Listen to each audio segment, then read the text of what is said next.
আল্লাহর সাথে শিরক করা। পৃথিবীতে সবচেয়ে বড় পাপ আল্লাহর সাথে শিরক করা। ভারত, বাংলাদেশ, পাকিস্তান এমন মাটি যে এতে চলে শিরক একবারে বন্যার মতো। আমাদের দেশে তো শিরকের অভাব নাই। দেশ ট্রাভেলস গাড়িটা ছুটলো ঢাকা থেকে আর আসছে চাঁপাইনবাবগঞ্জ। তা আমি সন্ধ্যার সময়তে আলো জ্বালালো। আমি বললাম, এই ছেলে, এই শোনো, তুমি সন্ধ্যা হওয়ার সাথে সাথে তোমার গাড়িতে বাতি জ্বালালে, আলো দিলে কেন? তখন বলছে যে বসে বলেছেন সূর্য ডুবার সাথে সাথে আলো জ্বালাতে হবে। সূর্য ডুবার সাথে সাথে আলো জ্বালানো হিন্দুদের কাজ। শিরক দিয়ে দেশ ঘেরা। স্বামী মরার সাথে সাথে আমাদের মহিলাদেরকে নাকফুল গয়না খুলে দিতে হবে। নাকফুল গয়না খুলে দেওয়াটা হিন্দুদের কাজ। শিরকে দেশ পরিপূর্ণ হয়ে আছে। তুলসী গাছ তুলে ফেলা যায় না, ক্ষতি হতে পারে, তার নাম শিরক। জুতা পায়ে দিয়ে ধানের উপরে হাঁটা যায় না, তার নাম শিরক।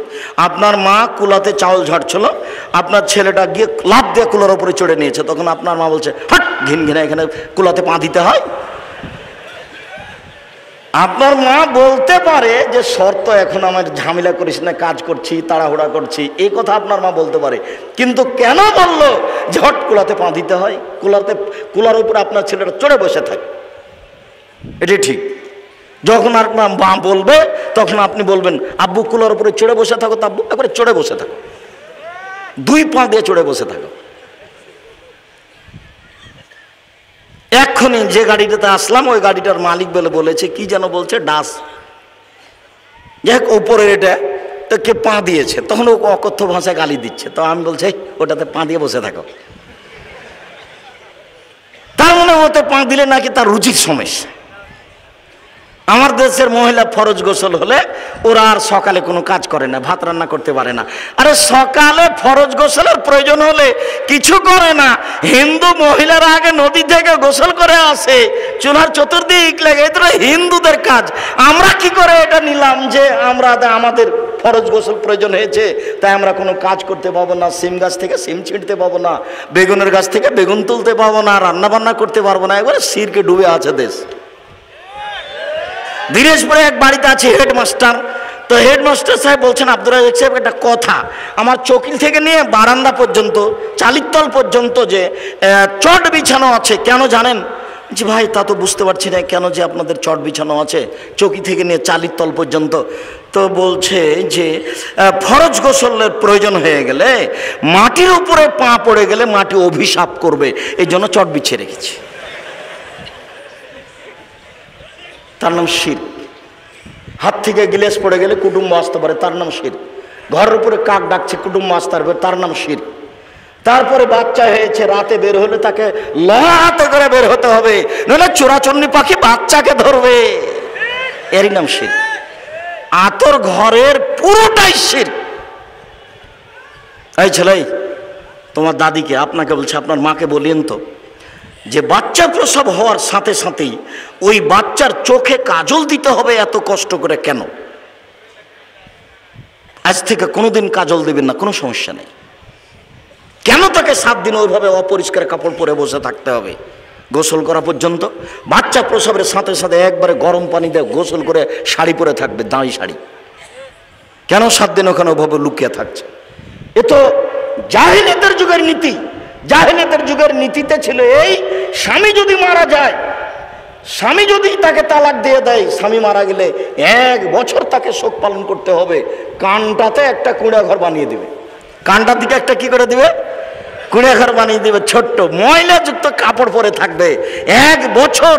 ওর জন্য প্লেট ভিন্ন, থালা ভিন্ন, গ্লাস ভিন্ন, ওটা থেকে ও ছুঁবে না, ওই উপর থেকে নিয়ে যায় তাকে ভাত ঢেলে দিবে। এটার নাম শোক পালন 1 বছর, এটার নাম জাহেলিয়াত। এই দেশের মাটিতে কত জাহেলিয়াত আছে আর কত শিরক আছে।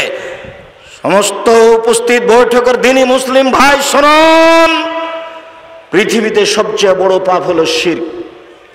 শিরক করলে আল্লাহর মানের হানি হয়, শিরক করলে অতীতের সব নেকি নষ্ট হয়ে যায়। 2, অকুকুল ওয়ালিদান, পিতামাতার অবাধ্য চলা। পিতামাতার অবাধ্য চলা পৃথিবীর দ্বিতীয় মহাপাপ। জিনা বড় পাপ, তবে পিতামাতার অবাধ্য চললে যত বড় হয় তত বড় নয়। 3, শাহাদাত জুরে মিথ্যা সাক্ষী। মিথ্যা সাক্ষীর ভিত্তিতে আপনাদের এলাকার বহু মানুষ চাঁপাইনবাবগঞ্জ জেলে 20 বছর থেকে আছে, নিজেও জানে না আমি কেন জেলে। জজ জানে না ঘটনা কি, উকিল জানে না ঘটনা কি। আপনি বাড়িতে দিন কাটাচ্ছেন, তাকে জেলে ঢুকিয়ে দিয়ে ও তার ছেলেটার মাথাতে একটু হাত দিতে পারে না আদর করে, ও তার মেয়েটার মাথায় একটু হাত দিতে পারে না, ও তার স্ত্রীর গায়ে একটু হাত দিতে পারে না। বছর বছর চলছে, জেলে আটকা আছে আপনার মিথ্যা সাক্ষীর কারণে। আপনি মনে রাখবেন, আপনি সাক্ষী এমনভাবে রেডি করেছেন, সাক্ষী বলছে আমি তাকে 2 চোখে মারতে দেখেছি, অথচ যে জেলে চলে গেছে সেদিন রংপুরে ছিল, ও কি দিয়ে তাকে 2 চোখে মারতে দেখলো? এর নাম মিথ্যা সাক্ষী। পৃথিবীতে 3য় মহাপাপ হলো মিথ্যা সাক্ষী। রাসূল সাল্লাল্লাহু আলাইহি সাল্লাম বলছেন, পৃথিবীর মানুষ মনে রেখো 7টা কাজে মানুষ ধ্বংস হবে, মানে জাহান্নামে চলে গেছে। 1, আল ইশরাকু বিল্লাহ, আল্লাহর সাথে শিরক করা। 2, কাতলুন নাস, মানুষকে হত্যা করা। 3, আকলুর রিবা, সুদ খাওয়া। সুদ খায় যারা জাহান্নামে যাবে তারা, মন মতো চলে যারা জাহান্নামে যাবে তারা। সুদ ঘুষ খায় যারা জাহান্নামে যাবে তারা। কিস্তিতে টাকা তোলে যারা জাহান্নামে যাবে তারা। মন মতো চলে যারা জাহান্নামে যাবে তারা। আমি আব্দুর রাজ্জাক বিন ইউসুফ আপনার বাড়ির মানুষ, আপনাকে আমি ভিক্ষে করে খেতে বলিনি, তবে ভিক্ষে করে খাওয়া যায়। আপনাকে আমি বলেছি চকলেট বিক্রি করে খান, কলা বিক্রি করে খান, সুদের উপরে টাকা নিয়েন না, এরকম ইন্স্যুরেন্সে চাকরি করিয়েন না। এদেশের মাটিতে এমন কোন এনজিও নাই যেখানে চাকরি যায়, সব সুদের সাথে জড়িত। এদেশের মাটিতে এমন কোন ব্যাংকিং ব্যবস্থা নেই যেটা সুদমুক্ত, যেখানে চাকরি যায়। ব্যাংকে টাকা রাখা আর স্বেচ্ছায় চাকরি করা দুটো এক নয়। কথার 19-20 হওয়া খুব কঠিন আছে। কথা ফেরত নিতে হবে না সহজে। ভিক্ষা করে খাওয়া ভালো, শ্বশুরের কাছে যৌতুক নেওয়া ভালো নয়। ভিক্ষা করে খাওয়া ভালো, কিস্তিতে টাকা তোলা ভালো নয়। ভিক্ষা করে খাওয়া ভালো, সুদ খাওয়া ভালো নয়। সুদ চিরদিনের জন্য জঘন্য, নিকৃষ্ট, নেক্কারজনক কাজ, যার ফলাফল জাহান্নাম। সুদ যে খায় সে একদিন ভিক্ষুক হবেই হবে।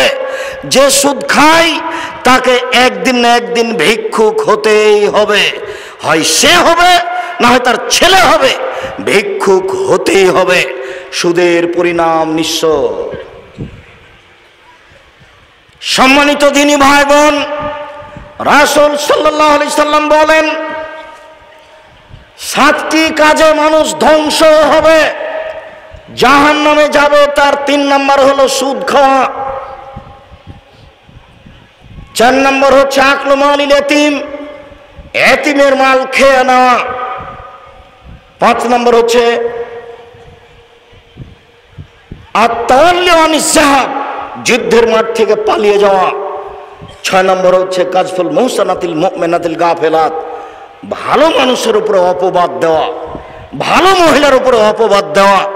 দলীয় কৌশলে, দলীয় ক্ষমতায় দাঙ্গাবাজি করে, ক্ষমতা দেখিয়ে, দাপট দেখিয়ে, স্বৈরাচারী, স্বেচ্ছাচারী, বদমেজাজি দলীয় দাপট দিয়ে একটা নিঃস্ব মানুষের উপরে বদনাম চাপিয়ে তাকে জাতির সামনে অপমান করেছে। বেটা, ক্ষমতা দেখিয়ে কয়দিন বাঁচতে চাও তুমি? ফেরাউন ডুবে গেছে। মনে রেখো, তুমি দাম্ভিকতা দেখিয়ে, দলীয় দাপট দেখিয়ে, ক্ষমতা দেখিয়ে, অর্থ দেখিয়ে, দাঙ্গাবাজি করে, জুলুমবাজি করে, দাম্ভিকতা দেখিয়ে, স্বৈরাচারী হয়ে, স্বেচ্ছাচারী হয়ে, বদমেজাজি হয়ে 1 মিনিট বাঁচার চেষ্টা করিয়েন না। ফেরাউন ডুবে গেছে। আপনারও নৌকা ডুবে গেছে, নৌকা উঠবে না বলে রাখলাম আপনাকে। যাকে অপমান করেছেন তার কাছে আজকে ক্ষমা নিতে হবে সকাল হতে হতে। তাছাড়া আপনার নৌকা ডুবে গেছে, তাহাজ্জুদ দিয়ে টিকতে পারবেন না, হজ দিয়ে টিকতে পারবেন না, কোন পথ দিয়ে টিকতে পারবে না। জুলুমবাজ যারা, দাঙ্গাবাজ যারা, মানুষকে অপমান করে যারা, মানুষকে জেল হাজতে দেয় যারা, দলীয় দাপট দেখায় যারা, তাদের নৌকা ডুবে গেছে, উঠবে না। নৌকা মহানন্দা নদীতে ডুবেনি, সাগরে ডুবে গেছে, যেখান থেকে উঠানো যাবে না। একটাই পথ, যার সাথে অন্যায় হয়েছে তার হাত ধরে ক্ষমা নিতে হবে। এক থাপ্পড় রিক্সাওয়ালাকে মেরে আপনি জান্নাত কিনতে পারবেন না তাহাজ্জুদ পড়ে। রিক্সাওয়ালাকে থাপ্পড় মেরে নিরীহ মানুষকে অপমান করে তাহাজ্জুদ পড়ে আপনি জান্নাত কিনতে পারবেন না, অসম্ভব। বিচারের মাঠে যখন বিচার আল্লাহ শুরু করবেন, তখন বিচারের সূচনাতেই তিনি বলবেন, আজ কোন মানুষ কোন মানুষের কোনো উপকার করতে পারবে না, একচ্ছত্র মালিকানা আমার। আইনাল জব্বার আইনাল মুতাকাব্বির, আনা মালিকুল আমলাক। স্বৈরাচারী, স্বেচ্ছাচারী, বদমেজাজি, অহংকারী দাঙ্গাবাজারা কোথায়? আমি আজকে রাজাধিরাজ। এই কথা বলে বিচার শুরু করবে। মাটির মানুষে থাকবেন একবারে নিরীহ হয়ে। আপনার বাপ হলো মাটির তৈরি, আর আপনি হলেন শুক্রকীট, ঘৃণিত খারাপ জিনিস, গন্ধময় জিনিসের তৈরি। আমার বাপ কিসের তৈরি? মাটির তৈরি। আর আমি হচ্ছি একটা নিকৃষ্ট খারাপ গন্ধময় জিনিস, শুক্রকীটের বীর্যর তৈরি। আমার কেন এত ক্ষমতা? আমি কেন মানুষের সামনে জুলুমবাজি করি? কেন আমি মানুষকে দাপট দেখাই? আমার বাপ মাটির তৈরি, মানে মাটি হয়ে যাব। আর আমি হচ্ছি শুক্রকীট, একবারে পচা দুর্গন্ধময় জিনিসের তৈরি, যাতে গোসল করা লাগে, যাতে কাপড় অপবিত্র হয়ে যায়, তা দিয়ে আমি তৈরি। আমার কেন এত ক্ষমতা? আমার কেন এত দাপট? আমার তো ভিত্তিই ভালো নয়। আমি যেখান থেকে এসেছো, গায়ে কাপড়ে লেগে গেলে কাপড় খাঁচা লাগে, বোঝা যায় না কথা?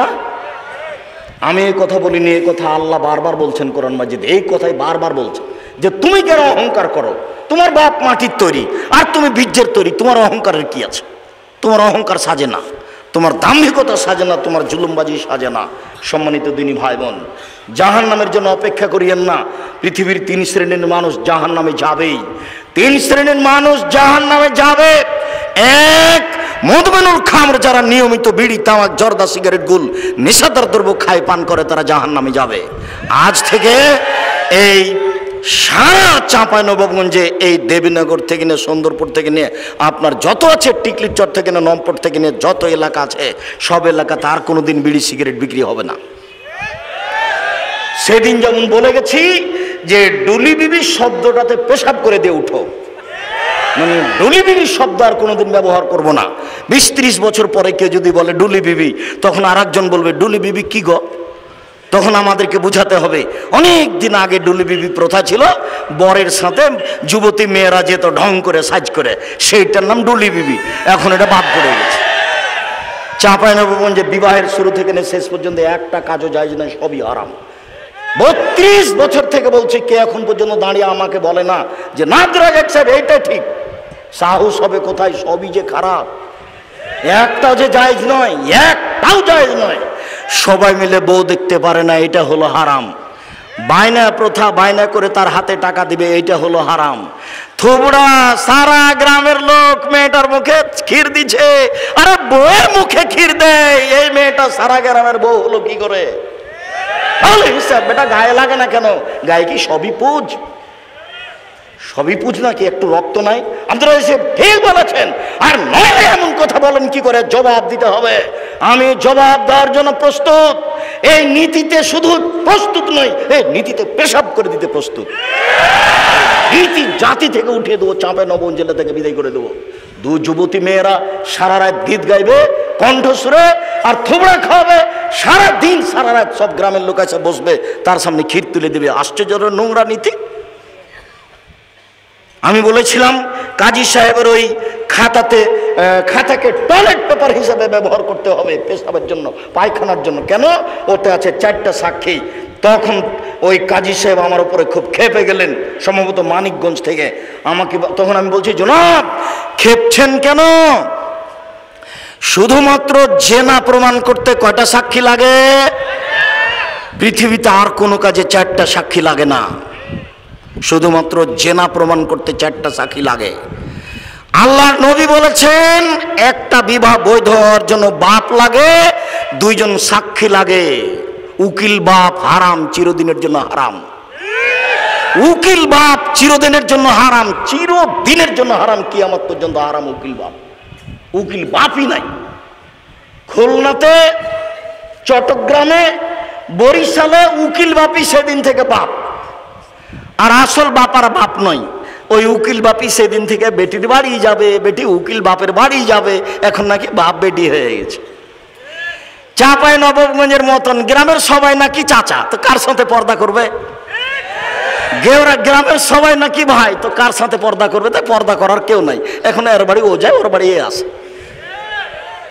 সালাম তো ভুলে গেছে, বলে আব্দুর রাজ্জাক আছো গো, এ বলে ঢুকে যাচ্ছে। অথচ এ বলে ঢোকা হারাম। আসসালামু আলাইকুম, দরজায় গিয়ে সালাম দিতে লজ্জা পাই। শতকরা 1999 জন লোক লজ্জা পায় আমার সামনে যারা বসে আছে। আজ থেকে নীতি পরিবর্তন করেন, করতেই হবে। এর নাম আত্মার সাথে জিহাদ। আজ থেকে এই বৈঠকে যত মানুষ বসে আছি, আর কোনোদিন বাড়ির দরজায় গিয়ে বলবো না যে আমাদের মা, খালেদার মা আছো, এ কথা বলবো না। দরজায় বলবো আসসালামু আলাইকুম। বলা যাবে না ইনশাল্লাহ বলছো না কেন? একটু লাভ দিয়ে উঠলে তো ভুলে যায় না, বলো ইনশাল্লাহ, ইনশাল্লাহ। আর যদি কেউ সালাম ছাড়া ঢুকে যায় তাহলে কি করতে হবে? বাহির দরজায় যান, বাহির দরজায় যান, ওখান থেকে সালাম দিয়ে ঢোকেন।